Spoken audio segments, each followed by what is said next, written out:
Hello everyone, and thanks for joining me for another fly tying video. Today we're going to be tying the Sulphur Perdigon Nymph, and this is in a size 16. In the vise we have an Umpqua XT500 jig hook with a 60-degree bend.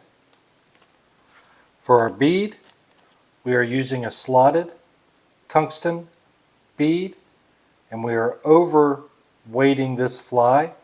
As you can see, the hook size that's recommended for the 1/8 or really 3 to 3.5 millimeter bead is 10 to 14, and we're using a 16. So why would I do this? I like to fish a particular river in Bristol, Tennessee called the South Holston River, and I'm lucky enough to have a drift boat, and in high water this fly really works well for me. The sulfurs are well known on the South Holston, and as you'll see in the videos that I provide going forward, there's a lot of different sulfur patterns that we like to tie and use for that river. And this fly, again, in particular for me, is very productive in high water out of the drift boat. So we'll go ahead and get started. We'll continue for our thread. We are using yellow Semperfly 30 denier nano silk, and this is comparable to an 18/0 thread, so it's a very thin thread but extremely strong. We're also using a 0.03 lead wire, and that lead wire we're going to use to hold this bead in place. I'm going to go ahead and start with our thread, and we are going to start that directly behind the bead. And for this bead, I want to talk about that just a little bit. This is a slotted tungsten bead, and at the top of the slot you have a round type of hole, and at the bottom of the slot there is a square hole. So if you're trying to tie and put with the square hole, you're never going to be able to get down all the way on close to the eye. And this is, right now I have it as a square hole. As you can see, it just doesn't get all the way down. So you really need to turn that over and get that round hole facing up when you're attaching the bead to the hook. So again, I'm going to take this lead and we're going to slide that into the bead. And I'm going to try to hold that on the top of the hook shank, and I'm going to add thread wraps. And again, this nano silk is very strong, and I can apply pressure here and go ahead and get through the lead. If you were to try to do that with a uni thread and an 8/0, your thread would snap at that point. I'm taking the thread back down to in line with the barb. This hook does have a mini barb.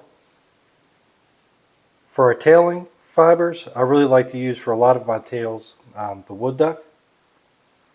So I'm going to take some of the fibers from the stem and line those up.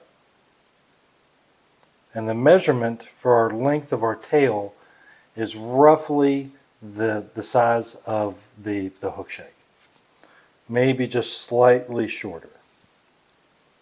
We'll attach those fibers to the top of the shank and take the thread wraps up to our lead. Once we get to that lead, we can grab our fibers and just go ahead and rip those away. For our body, we're going to be using a synthetic quill. This is from Hairline, and it's in a sulfur yellow. I'm going to take the quill and I'm going to attach it on my side of the hook, right behind that lead.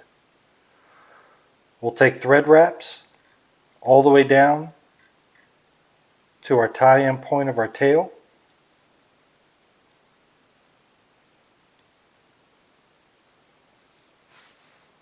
And then we'll bring the thread back up to all the way back behind the bead. We can now wrap our quill for our body material, touching turns. And once you get to the lead, it's possible that it may slide off, And if it does, for you, if you're trying to tie this fly, just work with it, go with it, and make another wrap in it. You should recover well. I'm going to remove our quill, and at this point we can go ahead and whip finish, because we won't be adding any more materials to the fly. From this point, to finish the fly, we'll be adding UV resin.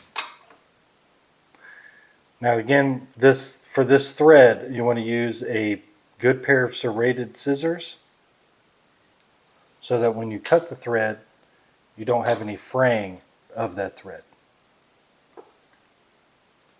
We're going to come in now with Solar Res, bone dry, and we're going to take this and cover our body as well as the section of the lead.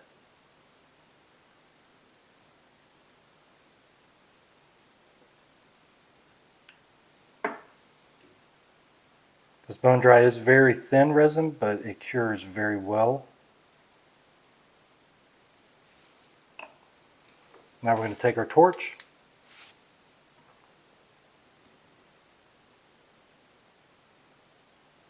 let this set, and again, it won't take long. From here, we're going to be adding our wing case with another Solar Res color resin, and that's in black.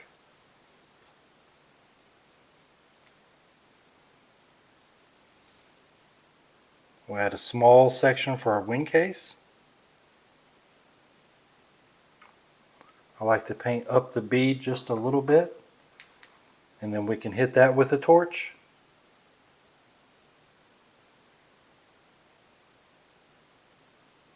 And for durability and longevity of this fly, I like to go ahead and come back in with bone dry and cover our wing case. There have been times where I have brought the hook back or the fly back, and my little wing case is missing as it has hit too many rocks. So I find that this will again make longevity for the wing case. Now this fly will ride upside down. There's a big reason that we like to use jigs, and it is that you won't be catching the rocks or the bottom as much, and hopefully you're going to catch more fish with the jig hook. So that's all, folks. This is the Sulphur Perdigon in a size 16. I hope you like the fly. If you do, please give me a thumbs up and subscribe, and please come back. I hope to bring you guys some more videos in the near term of flies that I like to tie, as well as fish. Thank you.